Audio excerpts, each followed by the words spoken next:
Sometimes when we're waiting for uncertain news, we know the news is going to be bad. It's just a matter of how bad it'll be. Bad news, everyone! It's gonna make you literally run from bad news. Well, BadNewsTech.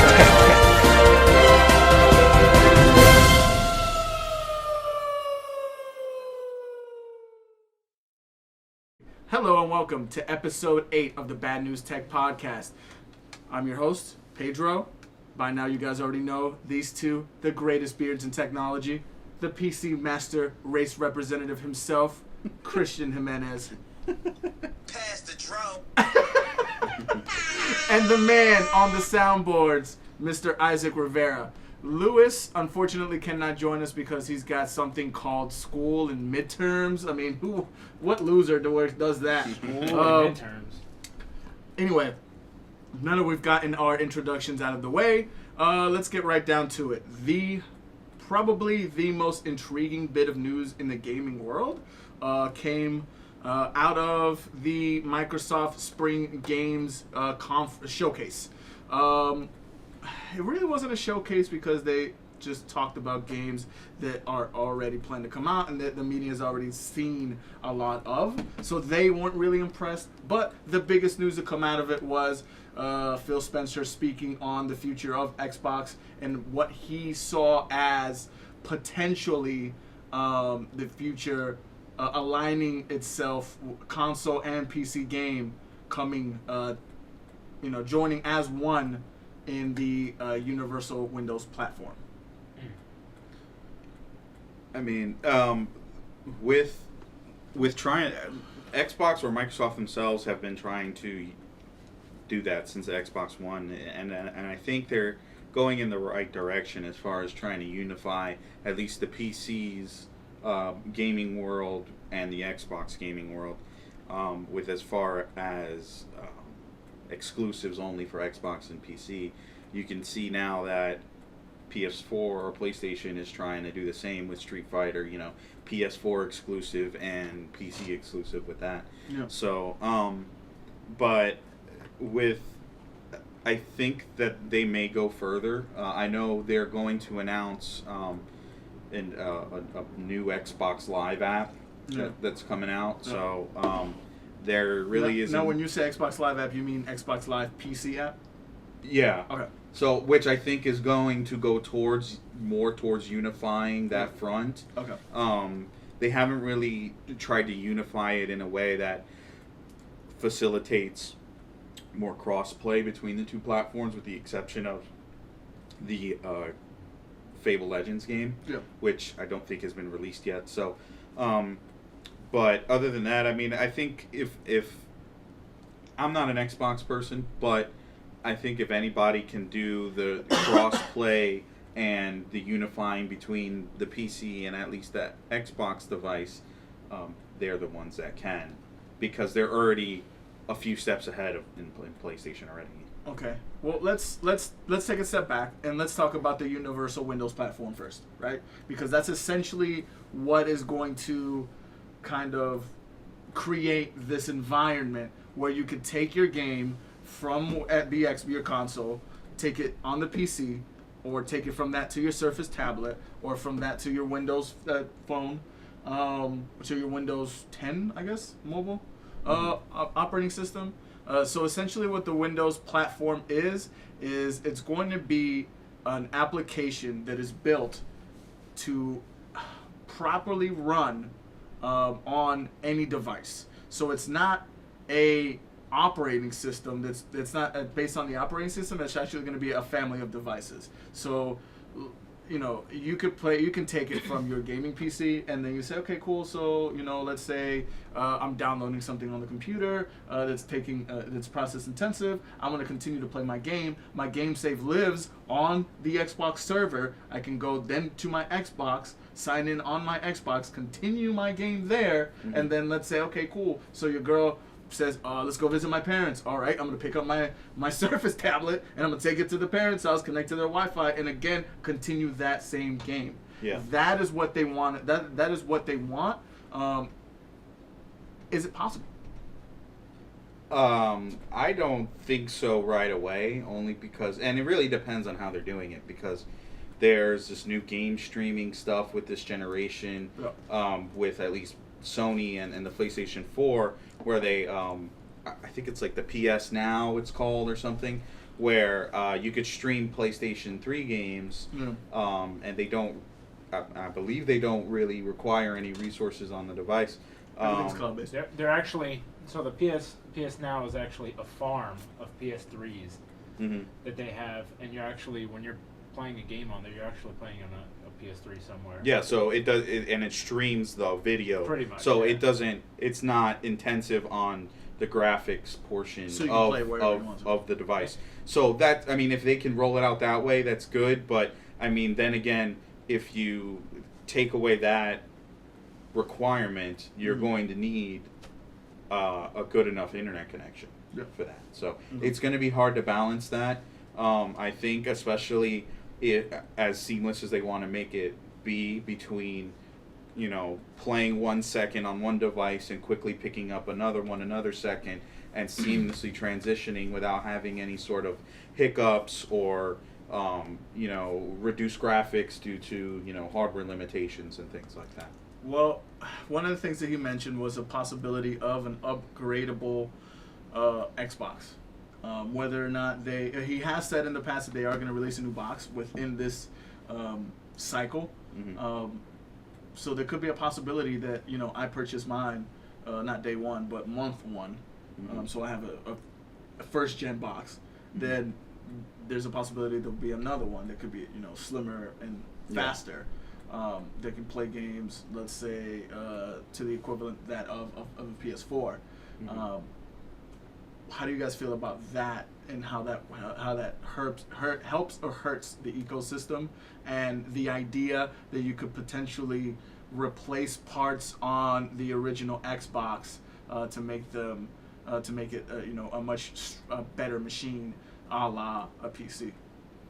I mean, we all know the inevitable thing was to re-release the console again. Yeah. But because of last generation, they did that, but it wasn't really a hardware increase. Do we know how many times they did that? For 3. For PS3?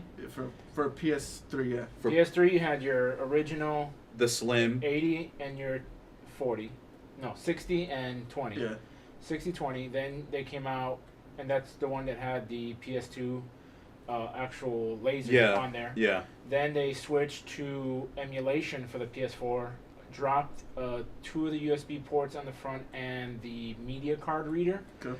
And that was the 40 gig that came out, and it dropped the laser PS2, the PS2 laser for backwards compatibility, but did it through emulation.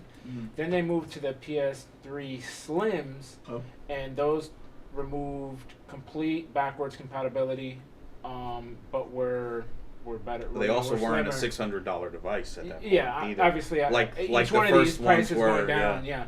And then after that, they released another PS3 that has that stupid plastic cover. That was the worst. I think the So- Slim, the first Slim was the best. So we're gonna go with 4 for the PS3. Then Microsoft went original and Xbox. those are just major things. There's also revisions in between. In between those. So the PS3 Slim, you could have things with two different types, Yeah, but be the exact same thing because there's revisions within there. gotcha. But you're not going to count that. Well, when I say, like, I think about just physical change. So every time that they've ever changed the look of the device Smaller, is when they've thinner. made a change that's worth Should it. be 4 still. I Okay. Yeah, so you know it. And that's Sony. When it comes to Microsoft, we had the original 360. Then we came with the arcade. That came with a smaller hard drive.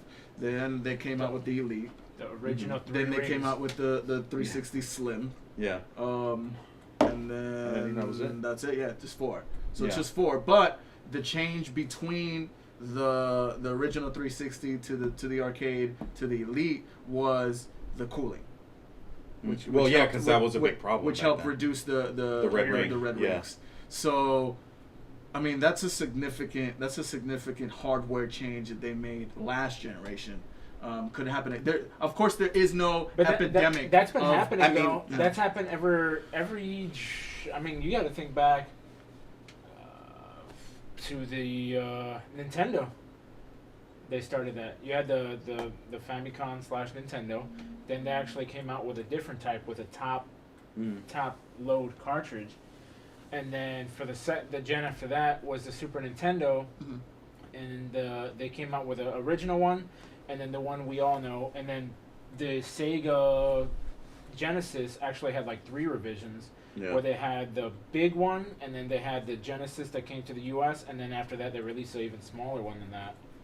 PlayStation had the big PlayStation, and then it came out with the PS1 Slim, and then PS2 same thing. It comes with I mean, I think the reason why the Wii did it too. The Xbox, they needed that change. They couldn't omit that kind of a change where the cooling would be better because that was a real big problem. I think when companies say that they're changing their box, their Xbox or their PS4, I'm thinking as far as innovations, things that are not necessarily absolutely needed, but increase the quality of life as far as aesthetics or increase power or something like that. Whereas Microsoft could not go without releasing another box without that fix. So 2009, IGN dropped something that their failure rate jumped up at 54.2%. Who's had to get their that was nuts. I remember failure, or repaired. Their console repaired. 54.2% is insane. Ridiculous. That's Especially a ridiculous amount. PS3 was at 10.6, and then the Wii was at 6.8%. Think about that though. I mean, people continue to buy Xboxes. Yeah. Like the after that, that just brings this failure of this generation to right there they found out 54% of a product failed, and people continue to buy the product. And I know that's people how good the Xbox was. I know personally people that bought 3 Xboxes because of the failure. I did. I mean, I had to purchase. I purchased the original, the arcade, the Elite, and then the Slim. So I purchased all 4 of them for different reasons.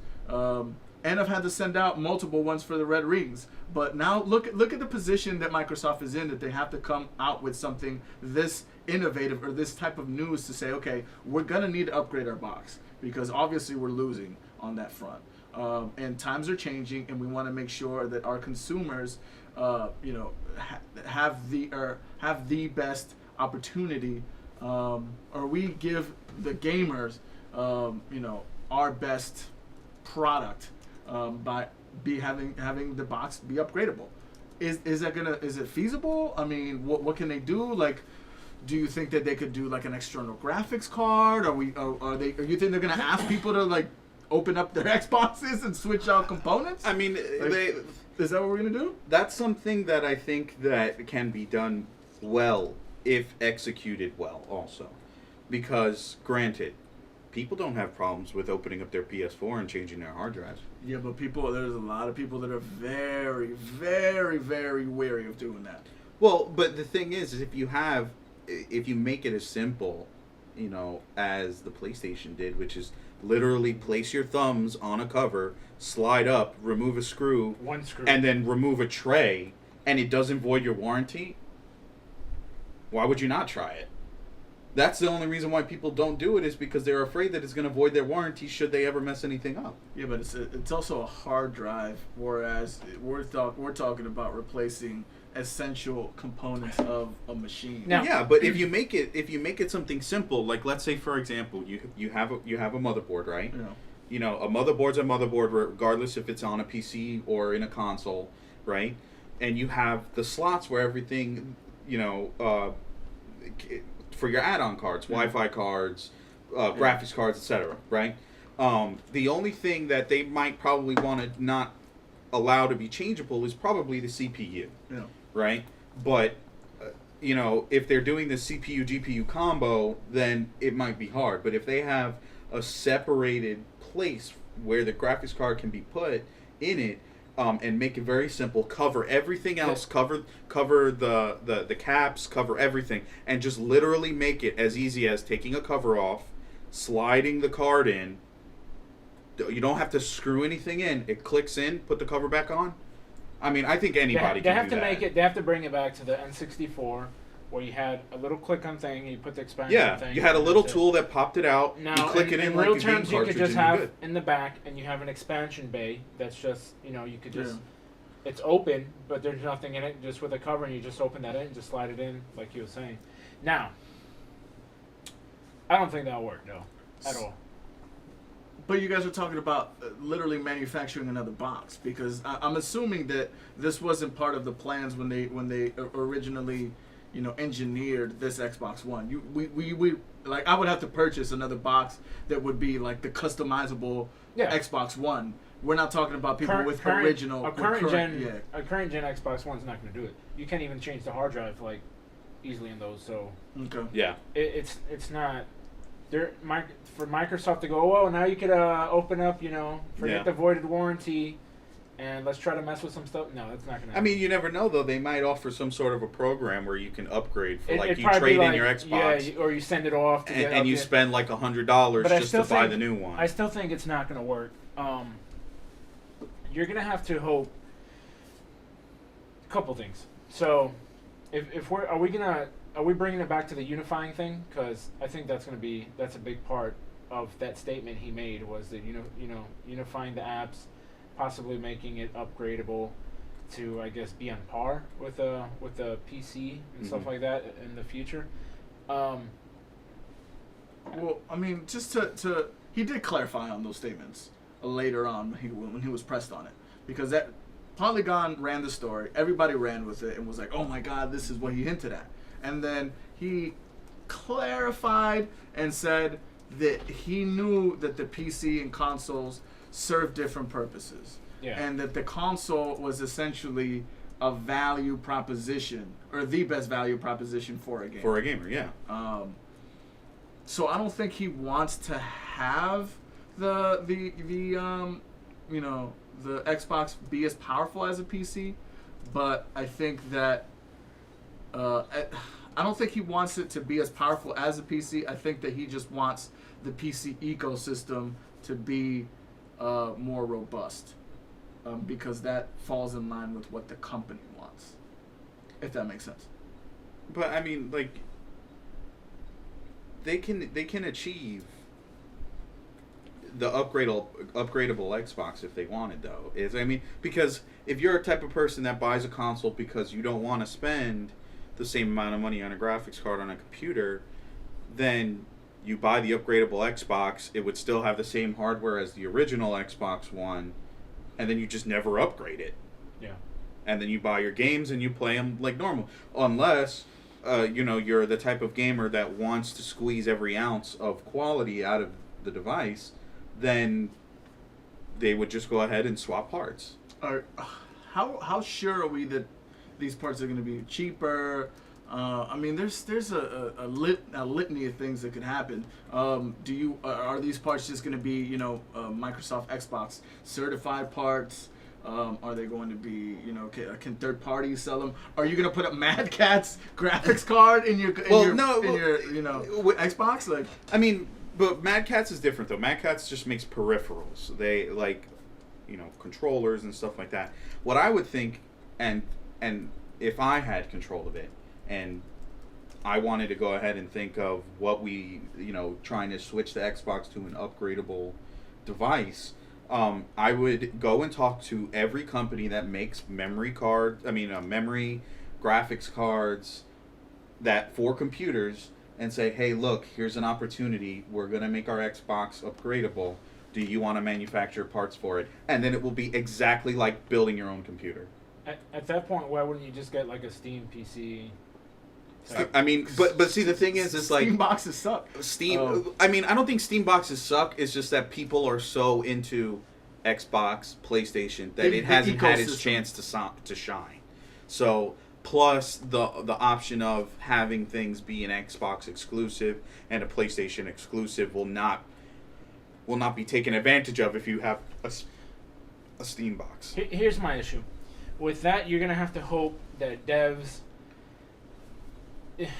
could go two ways. So if you have an Xbox that could be upgraded, they could either make it so you have to buy it and it's only compatible with whatever peripheral and you have to buy it to play the game, which will alienate a whole bunch of other people, or they're going to have to find out a way that it could somehow detect if they have the peripheral, and then jump up quality-wise or whatever else like that. Well, I think if they take the approach of building the games like how they build for computers, where you have that options menu where you can change the levels of detail and things like that based on the components you have inside, or have a way that it can just auto-detect that, so that you're not shutting out everybody, or you're not shutting out anybody at all, and just people are playing on different levels of detail. Maybe one person will be able to see way far into the distance, hundreds of feet, versus who has the best graphics card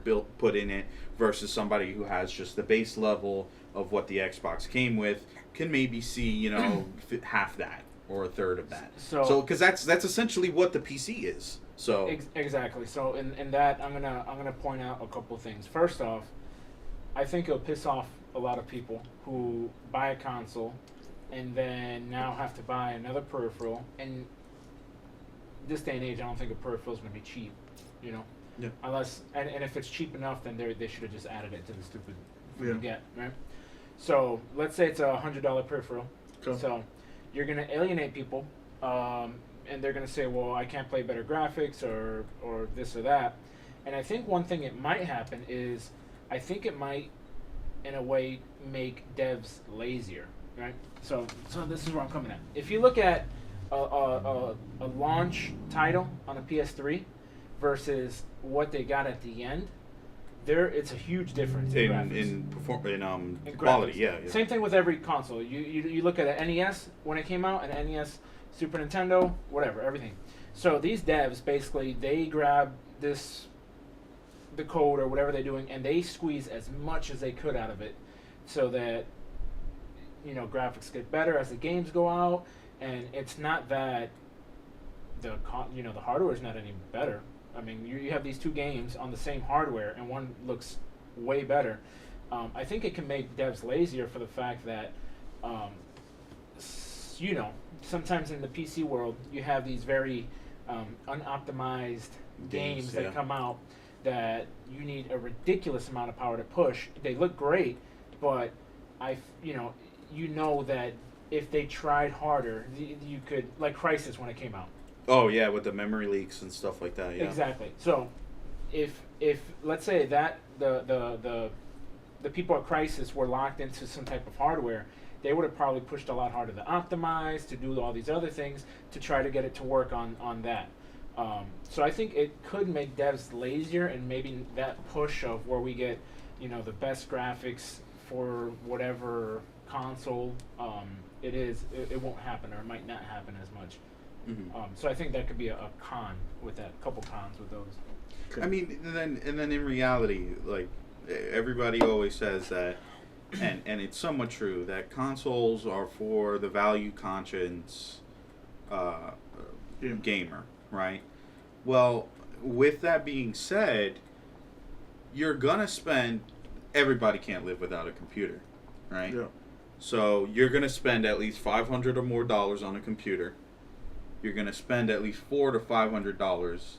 Well, back when this gen came out originally, at the time for the console. Now, not counting the games, right?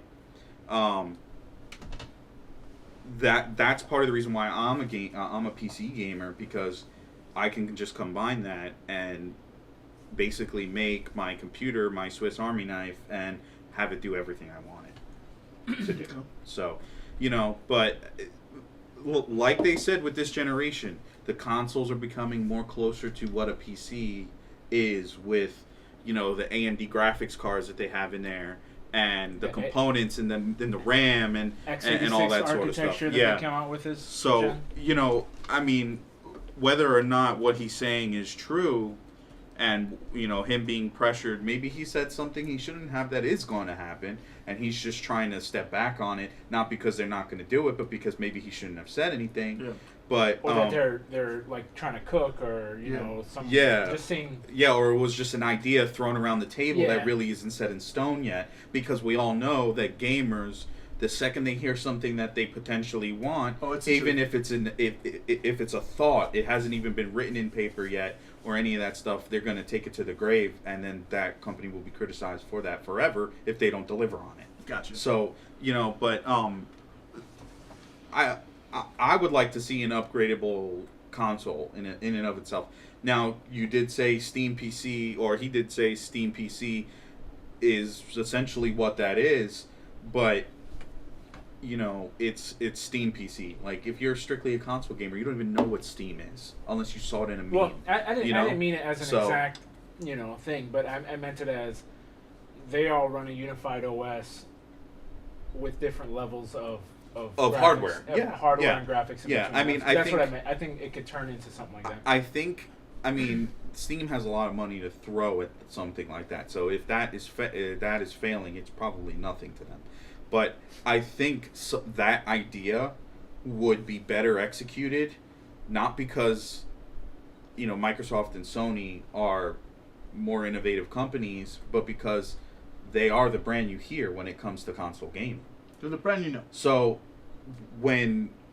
if they were to do that, that would probably be adopted all over the place. It would probably be a common ground, and everybody would be fine with it. Okay. Well, three things real quick. First, back to your point. Back to the point on games. The reason why a game will have to work on PC and your console and anywhere else you want to play it is because if they're going to move to the unified Windows, to universal Windows platform, the rule of a uniform Windows app is that it has to work just as smooth on the highest end device to the lowest end device, which means there's got to be no difference from if you were to play it on your Surface to if he were to play it on your game and on your PC gaming rig. Yeah. So if they're going to do that, there should not be any issues going from a PC to a console to a tablet to a phone, because under the rules of a universal Windows application, that is what has to happen for it to be considered that. And now when you look at games through Xbox, they're individual they've been considered individual applications since the beginning. So again, if they're going to move into that universal Windows platform, which they are, and they'll announce more information on that next month, that is how that is going to go. That is how that should work. Where's the game running? Is it running on each individual device? No. Well, it sounds like it would work streaming wise, because I don't imagine every piece of hardware would be able to take a game and play it properly on its own hardware. It's cloud gaming. I mean, they're pushing the Azure. They're pushing the Azure cloud really, really, really hard. The first game we'll see that's powered by Azure is going to be Crackdown. So we're going to see a game that's going to run with intense graphic, with an intense graphical look and just gameplay mechanic in Crackdown with a fully destructible environment. Everything is powered through the cloud. So we'll have a test to see how it can handle that. And I mean, Azure is one of the most powerful cloud computing systems in the world right now. I mean, it's you either get Azure or you get Amazon, or you get Google, and that's it. So I mean, the thing with that though is you're counting on strictly your internet connection, pretty much. You have to hope that your internet... It's not going to work for games like Street Fighter or like games that require fast-paced movement and things like that. There's a couple of things. So because regardless of how good your internet is, there is going to be a latency from the server to the device that it's being sent to. And it's going to be small, but for competition things like for fast Twitch games, for competitive games, it's not going to work. I don't think, but. I mean, it's hard. I guess we'll have to see. Yeah, we'll see. I think it'll work. It's super interesting. Like this is great that we're actually speaking about something this innovative. I mean, I think it'll work with games like that are single player, like Fallout and stuff like that. Okay. It because there's not really a very big dependency on frames and latency and Twitch reactions and stuff like that. So the other thing is that this inevitable movement to a cloud structure with anything in life, gaming or businesses, is you have this impending scenario that could happen, which is DDoSing. DDoSing can occur when you're playing a game like SmackDown or whatever, with the destructible environments and things like that. What happens if the server gets DDoSed? Do you get dropped from the game? Does the world not even react to your actions anymore? Like, what happens? No. You know, and that's where having all of that hosted off of your own device is, you know, better. That's where that is better. Yeah. So it's, you know, I mean, no matter how you want to think about it, there isn't a way to avoid DDoSing. No matter how hard you try, someone's going to find a way around it and DDoS the servers, which is something that's common with the console gaming world, with Xbox Live and Christmas and the PlayStation Network going down every year on specific holidays when they know that there's going to be the most people playing. Yeah, and I mean that's, you know, that happens to both consoles. You know, Nintendo's probably the only one who's kind of immune to that right now. That's because it doesn't. Yeah, no one really plays online like that. Yeah.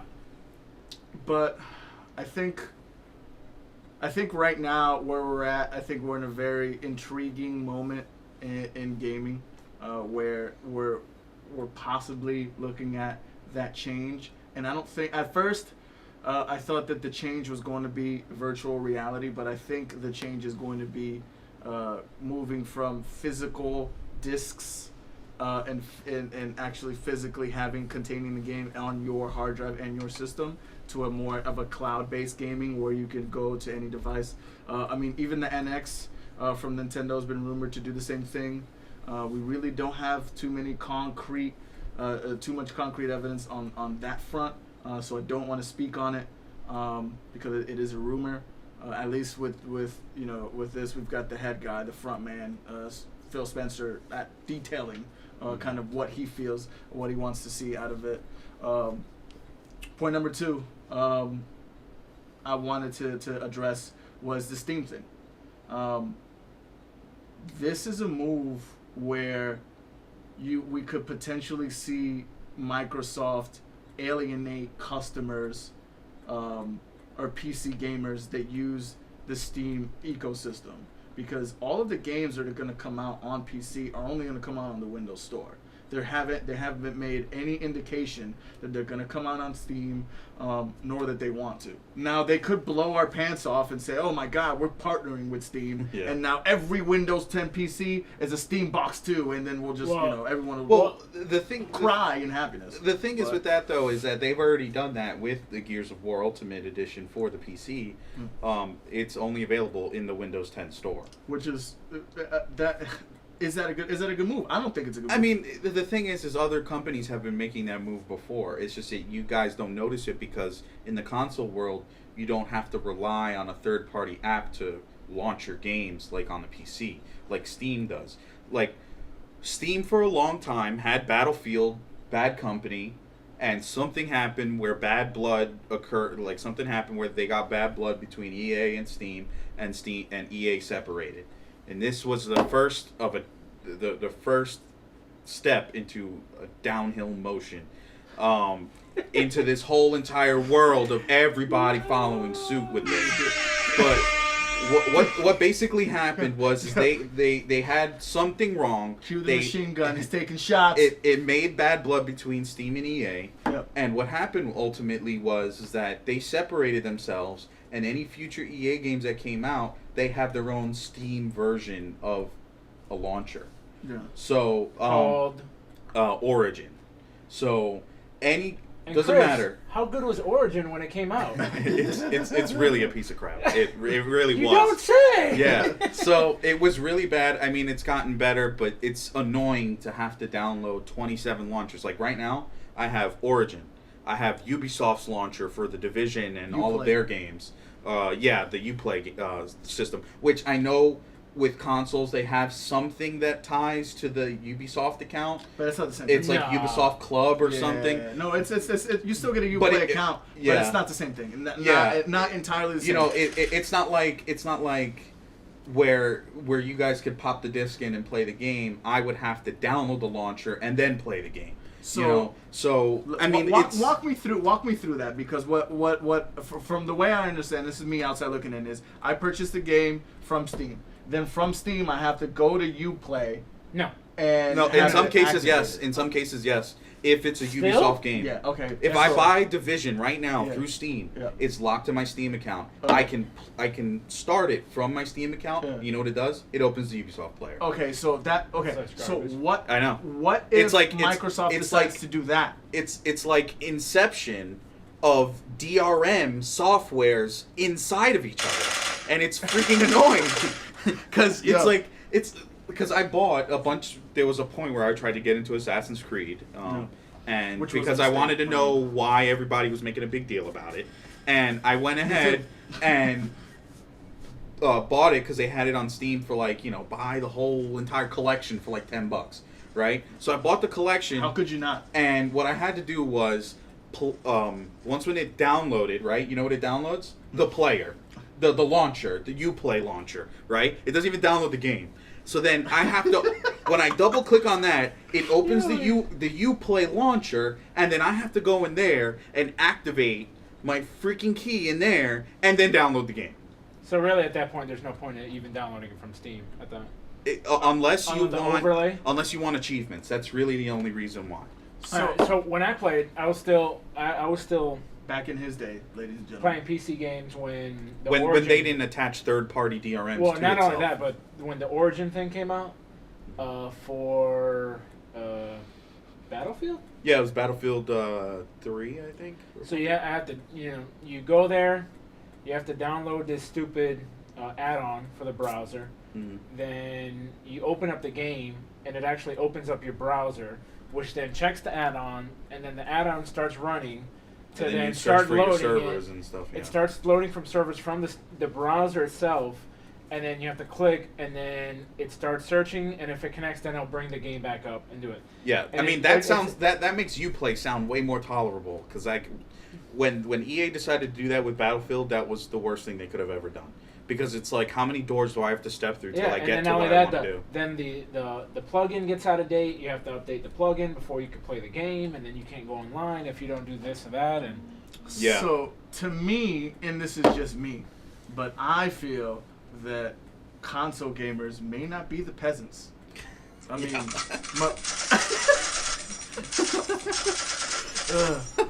I mean, honestly, if you got to step through 3 different doors to play a game, that all I got to do is go, okay, I'm gonna go to the store shelf to Best Buy. I'm gonna grab this game, and I'm gonna put it in my box. Now my box has to install it, but then when it's done installing, I'm done. Oh no! I mean, don't lie, good. because I'm the good. second you launch I'm that good. game, there's a 35 gigabyte update that now you have to. Well, no, that doesn't not it pre does the update too. So like now that I'm done waiting the hour That's one to thing. install the game. I mean, that's one thing I Thank have you, to say. PC. The one thing I have to say though is that consoles are better in that respect because they kind of gray the line with the garbage of all of the launchers. Like, I was okay with Steam because back when Steam started, it was just Steam, and that was it. It was glorious. Then it was cool. It had the overlay. You could chat with your buddies on the overlay while you're playing the game. It was like whenever you wanted to play a game, that was the only thing you needed to download because practically every game was coming out for Steam around then. As soon as Call of Duty did it, everybody else did it, right? And then you had World of Warcraft come out, and they didn't add a launcher till about 4 or 5 years ago. So they did the launcher, but Origin did it before them, and then Uplay did it, and then now they have GOG, which is like Steam, but has more indie games and is more DRM free games. So meaning that it doesn't rely on Steam being installed in order to play it. So you can buy the game through them, download the game like The Witcher, install it, and then uninstall GOG and then play it. So it's just a menagerie of just windows that get opened on my computer when I start it up, because it's like Uplay, Origin, Battle.net, Steam, and it's like, oh my god, you know. But granted, for most of those launchers, I don't have any games that I'm really interested in.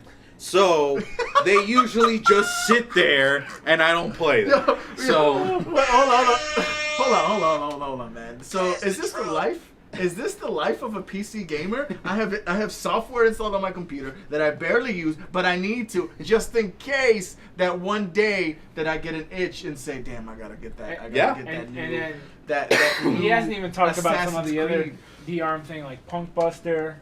If Yeah. you get a corrupted Punk Buster, and Yeah. oh my god. yeah, bro. and there's other gaming developers that are using something else now called BattleEye, which is like Punkbuster. So, but like for my Uplay, I don't play anything on Uplay because all it is Assassin's Creed, and I don't play Assassin's Creed. Gotcha. The only thing that I'll probably play consistently that's on Uplay is maybe the Division. Is probably the Division.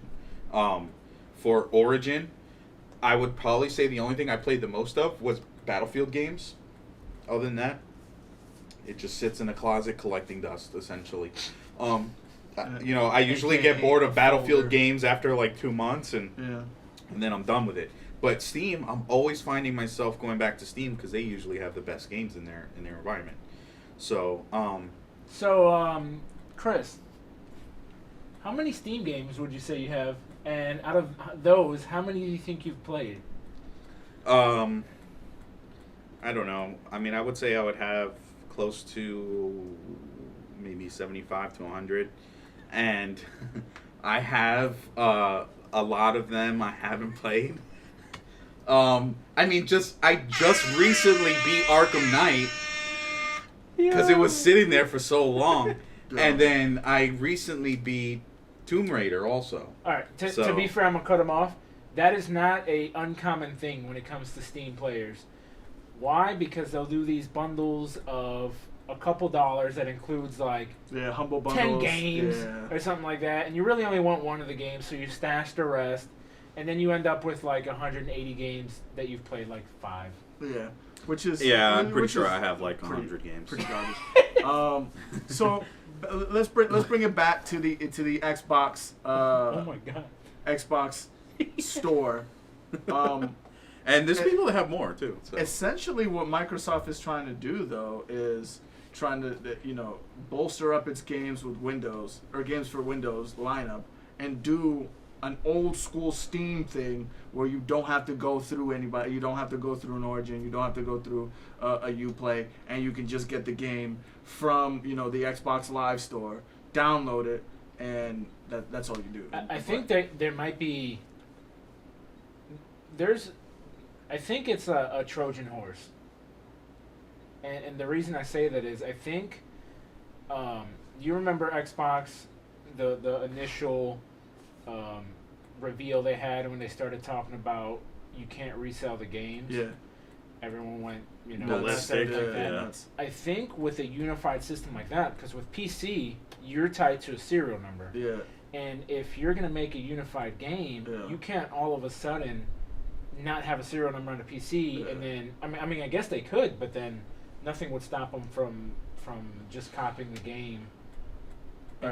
So I think in regards that this whole unifying of OSs can be a type of almost like a Trojan horse, where if y'all remember when Microsoft came out in their initial reveal, they came out with the fact that the games are going to be tied to accounts, and almost like PC is, where you have your serial numbers, you can't really sell it, you can't trade it, you're kind of you can't do anything. Yeah.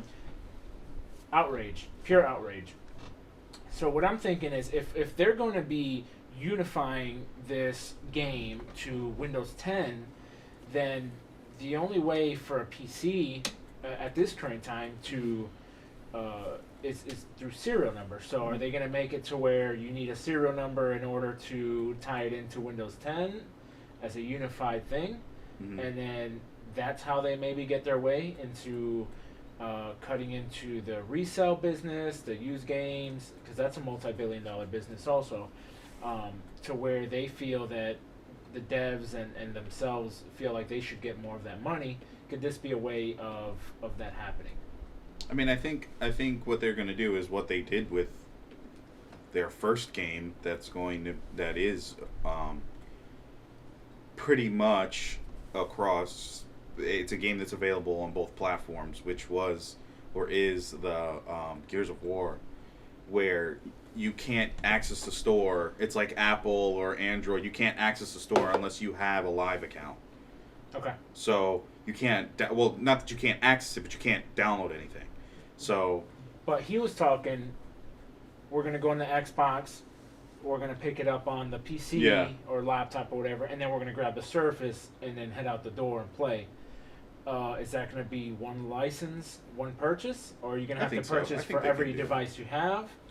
If it is one purchase, it's going to be tied to you. You can't get rid of that. You can't sell it. It'll work like Microsoft 365, where it's tied to your account. You're tied to your email. So I think that's how they would do it. So it's basically they're doing what they originally talked about at the beginning of having this tied.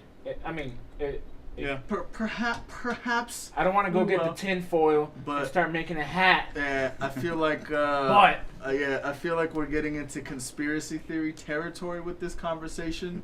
So we're gonna go ahead and pivot into some more pertinent news.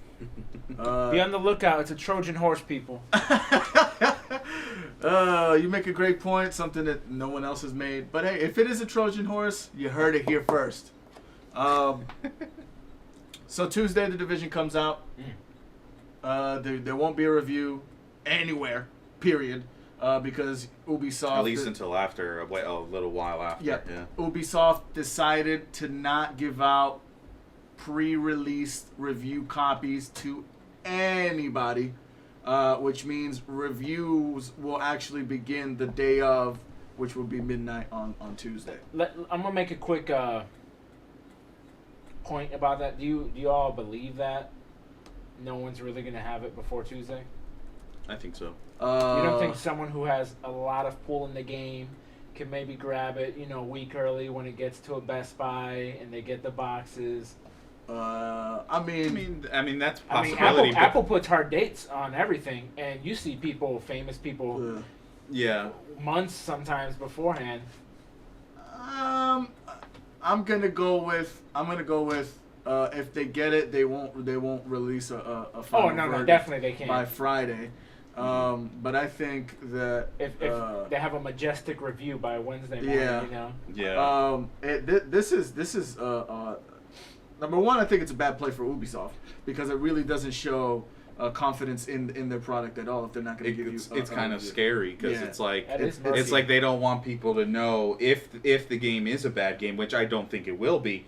If there's something that's just complete trash, they want people to buy their game first. They want their money in hand, and then they're going to give you shit. And the middle finger, and that's going to suck because it's going to suck because those players that wait like to read reviews to decide whether they're going to play it or not. I don't think they'll.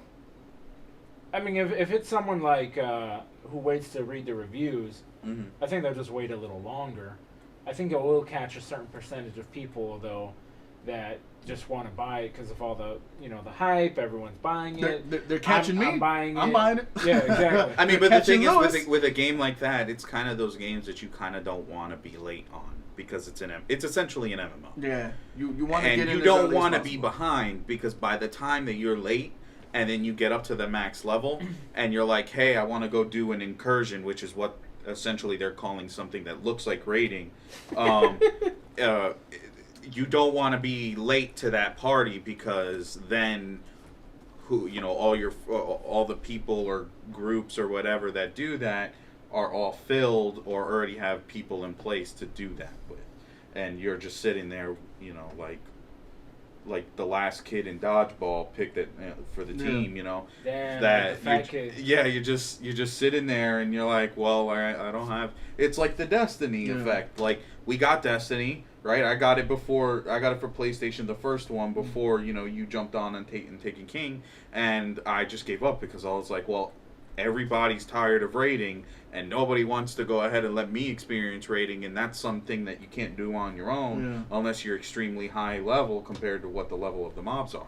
So it's like, what do I do now that I can't do that? And that's literally the only thing you could do if you don't PvP. So I just gave up on that game. So, you know, you don't want to kind of be late to that, and that's why I think with this specific game it's a bad idea to be one of those people that are like, I'll just wait till the review comes out, because then you're already you could potentially miss out on a big chunk of the game, which is essentially what happens after you hit max level. Yeah, you're absolutely right. I mean, it's horrible for the consumer. It's great for us because we're a small company trying to make it out here, and having a level playing field where we could potentially, you know, give you guys our opinions on things and give you guys video content on the game, and we're gonna potentially get more views. Yeah. But for the consumer, I mean, it's a gacha game right now. If the game sucks, it's a gacha game. If the game turns out to be good, then we got lucky that we went in blind and purchased the game before we even saw reviews. Now, Chris, is that a design flaw maybe in the MMO? What? Where like the whole race? If you're not Ray J and you're not doing it first, you're kind of just a flopping fish. I mean, it's not done intentionally by design. That's just essentially how it works. There's no real way around it. When content comes out that you have to tackle, you know, you want to be not that you want to be the first to defeat it, but you don't want to be the ones to get into the game when everyone else is burnt out already. That's what I'm trying to say. Okay. So, like, it happened in World of Warcraft.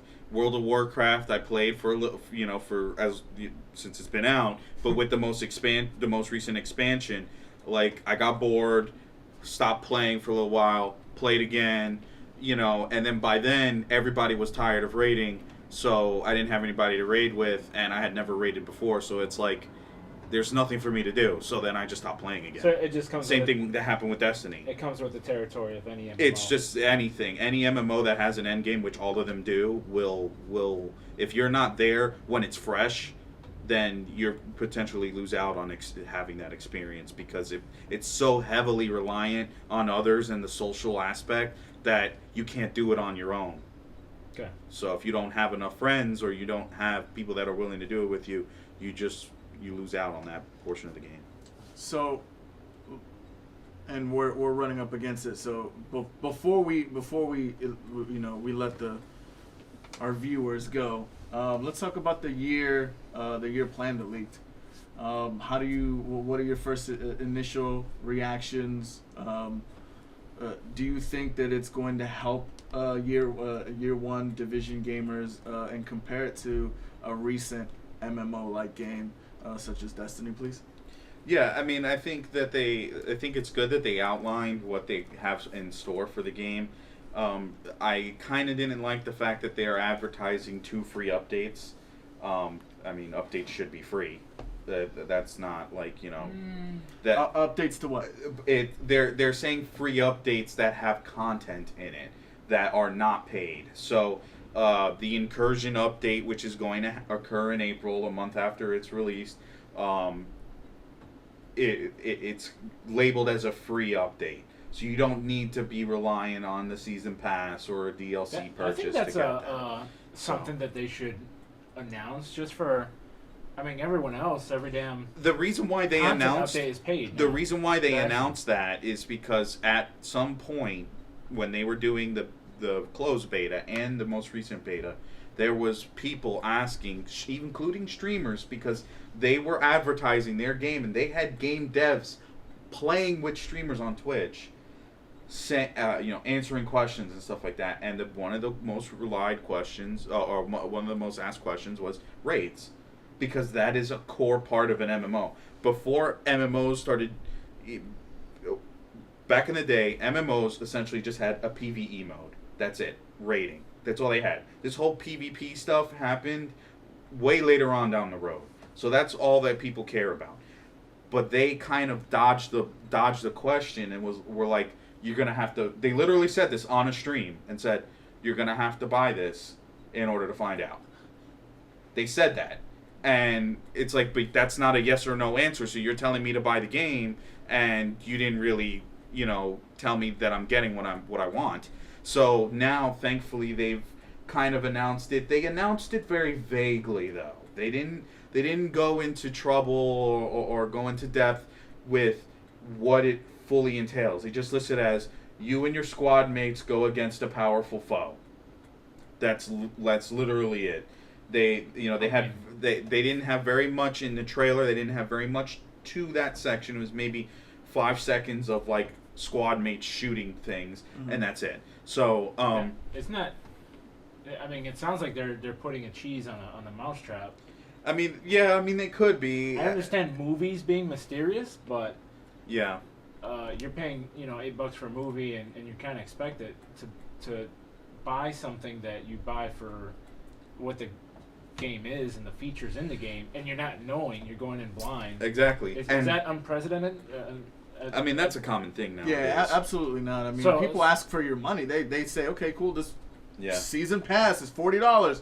We'll let you know what's in it after you buy it. So that's exactly. like Battlefield does that all the time. What? Yeah, they'll. Well, Batman did it. But that's not a core. That's not a core thing. That's like saying Street Fighter coming out and be like, yo, you got a whatever mode. They're like, buy it and you'll find out. Yeah. Oh, you mean that? No, they. You know what I'm saying? That's not a common thing. Yeah. Season passes, I feel it's on a different level versus, hey, in this game, are you gonna have a versus mode? And they were like, buy it and you'll see. Yeah. No. Yeah. I didn't. Garbage. That left a bad taste in my mouth. And even the streamer that said that when he was done and he got off with the developer and stuff, he addressed it to the stream, and he basically said that left a bad taste in his mouth. He didn't like that was a response. That's unacceptable. Because I mean, granted, they did put it in the trailer now, thankfully, which kind of re-solidified my purchasing of the game. But I think what it was that they didn't have an answer for that because that wasn't in their minds to put in the game. They had no intention of putting that in the game, but because they saw that it was a big enough deal to the fans, that they decided to put it last minute in a trailer so that they can say that they're going to put it in an update a month after it releases. Because it's already too late to do anything about it now. Bro, you're going to give the devs a month to create a raid? That's outrageous. I know. Take time. There's nuances to it. Yeah, there's mechanics. Yeah. I'm assuming it was, hey, we're already getting very close to the deadline. If we start now, B team, go start working on this, and try to, we'll aim for a month after release, while the rest of the people finish the rest of the game. Yeah, they could have done that. They could have separated or segmented some of the developers out for that. I mean, I'm not gonna hold my hopes too high for the rating because it really sounds like an afterthought for them. So I don't think the quality of what these incursions are going to be as good as what people think they are going to be. So, I mean, it'll be something to satiate that need, but it won't be something, oh my god, amazing, like World of Warcraft level rating. Or, because that's like, rating back in the original WoW was like, if you want a perfect rating experience, you want to aim for what they did. So, but I don't think they have enough time for that. So. Okay, so we'll announce it right now. You're taking point on reviewing the game for us.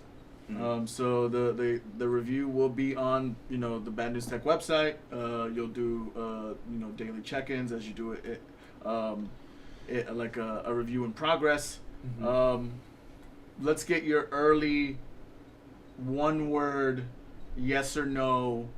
Are you excited about this game? Or how? No, let me rephrase that. Do you feel good about this game after all of the negative comments that you have just said regarding the marketing of this video game? Let me get this ready. I mean, I'm not as excited as I was, but I'm still very excited for it. So, but we won't know until it's played. I mean, unfortunately, that's the way it is. And you're wiggling out of it. Do you feel good about the game? Yes or no? Yeah, I do. Okay. I do. Okay. Because I needed something to take the place of my World of Warcraft obsessions. Okay. And I think that this game will be it. So I'll say I don't feel good. Yeah, but you're not gonna get it. Just from the mousetrap that y'all getting set up in. They're leading you to the edge of the mountain, bro, and you're gonna have to jump and hope that there's a soft cushion on the bottom. I mean, it's happened before. I mean, it's okay. I mean, the Battlefield, Star Wars Battlefront, same thing. How'd that go? I don't have the game anymore. That's how that went. I put it on PC for $40, so it's not that big of a deal for me. I'm gonna go with I feel good about it.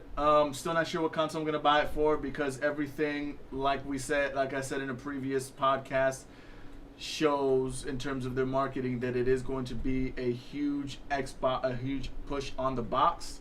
I want to get it on the Xbox, but you guys have it on the PS4, so I'll probably buy it on the PS4. And by you guys, I mean Lewis and yourself. But a huge push don't have to do anything with the game. That's just Microsoft said, "Yo, I'm gonna pay you more than Sony."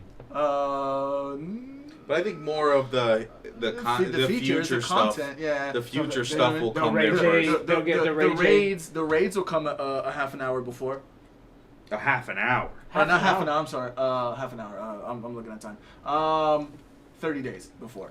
Oh, I was about to say half an hour. They get a month. They get a month before to raid. So I'll be raiding while you're waiting. Yeah. So there you guys have it. We feel our initial thoughts before we get the game are we're not impressed with the way Ubisoft has handled the marketing of the game, but we are still we've tempered our excitement, but still feel good about the end result. Like Ubisoft said, you'll just have to wait and see after we buy the game how we feel about it.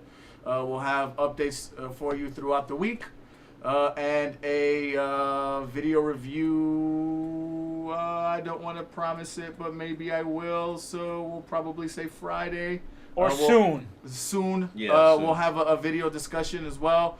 He'll give our official verdict. And then you'll see a video with myself and Lewis on it, alongside Chris discussing our thoughts on the game. So it should be fun. We have mouse traps and Trojan horses. Yep. Also, we're gonna apologize. The camera did lose battery or something happened with it, so it's gonna be a little bump in the road, but y'all could get over it. All right, that's been episode number 8 for this week. See you next week. It should be an interesting show. Later. Peace. There's no news like bad news.